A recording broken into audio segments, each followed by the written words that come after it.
In exercise 4, there will be 30 steps that you need to take to complete the exercise.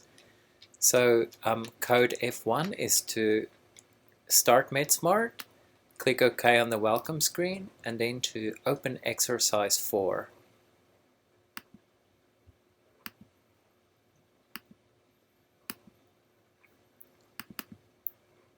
So I double click on the icon, say OK, then click on open exercise 4.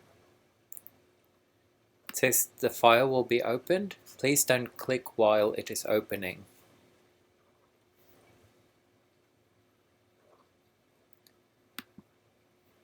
Here we can see that we have a sag mill that is fed by a feed belt, a screen closing the sag mill, and this is followed by a ball mill cyclone circuit. The oversize of the screen is currently being fed directly into the sag mill.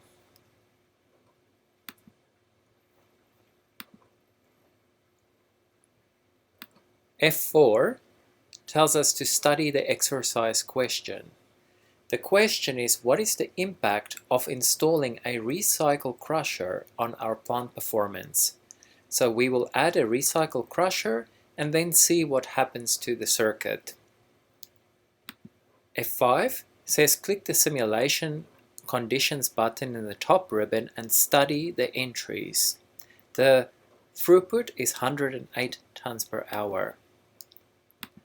So simulation conditions button, if I click on that, this is the section where we enter our simulation conditions.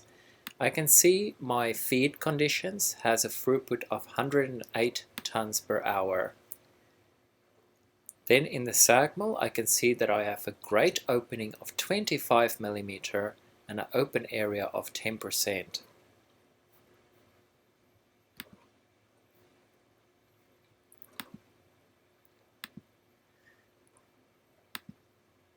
Next, we will do a simulation. Click the simulation button, click OK on the simulation message, and then open the simulation results.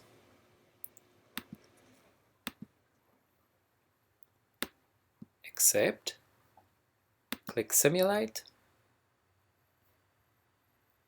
click OK, and view the simulation results. Here we can see in the simulation output results that our total filling is low at 18.58% and our slurry level is 98%. I am recording these numbers for comparison in our next simulation.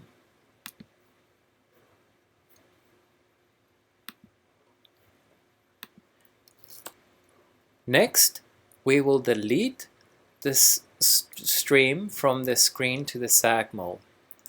We do this by right-clicking on the stream and choosing Delete.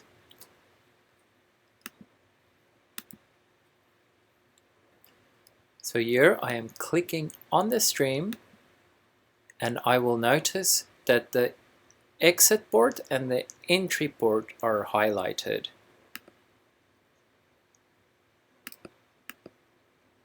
Right-click and choose Delete. The pebbles are not being recycled back into the sag mill anymore.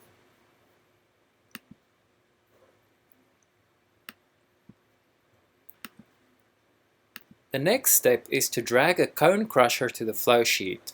This we do by clicking on the crusher icon and dragging it to the flow sheet. We do this by clicking on the screen, clicking on the oversized port, and holding the mouse down and dragging to the feed port of the crusher and releasing.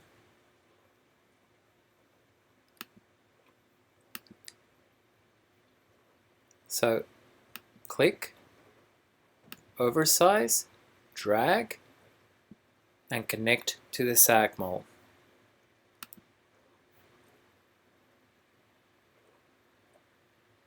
Oh, I made a mistake. I missed one step. Let's delete the oversize. Let's drag the cone crusher to the flow sheet. Resize it.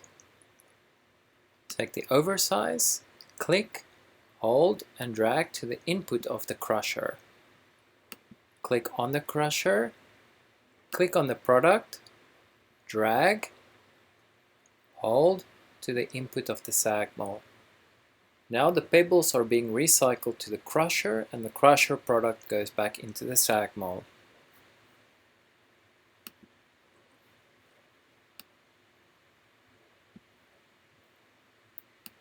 Now we are ready to do a simulation with the new crusher in the circuit. First we will click on the Simulation Conditions button in the top ribbon and then add values for our crusher.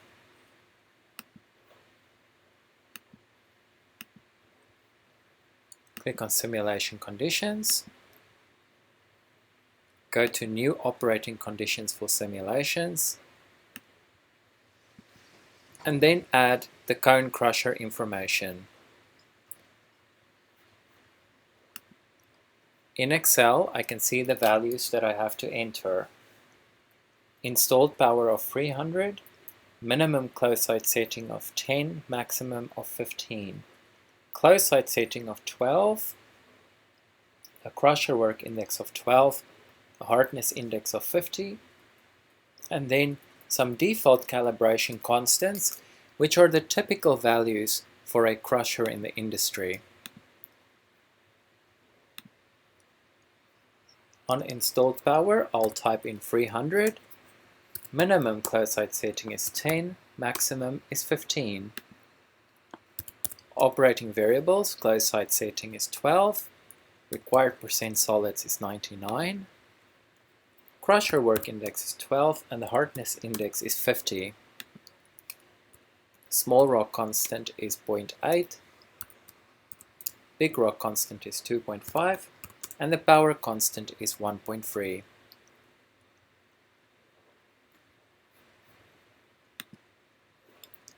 But at this point we are not done.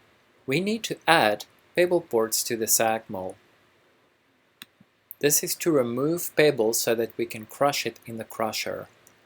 So we suggest changing the pebble port size of the sag mill to 50 millimeters and the pebble port fraction to 0.5, then clicking accept to accept this data entry.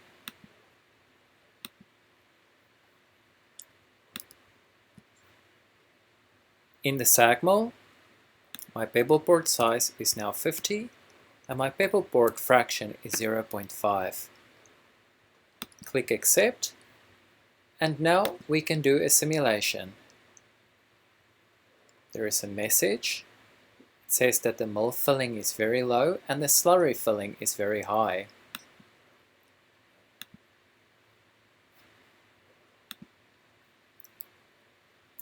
This is F19 simulating and clicking OK. Next, we will click on the simulation results to view the results, and then click on the Simulation Output tab to view the warning and the errors. After that, we will click Accept to close the screen.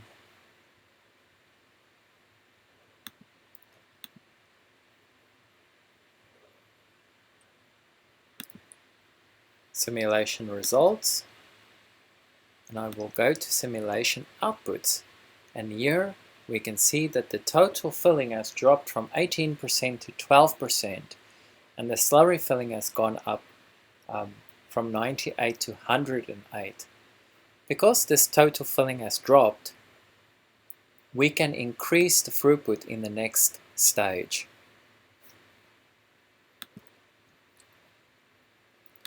So now you can keep changing your conditions and simulate until you find a situation that works for you.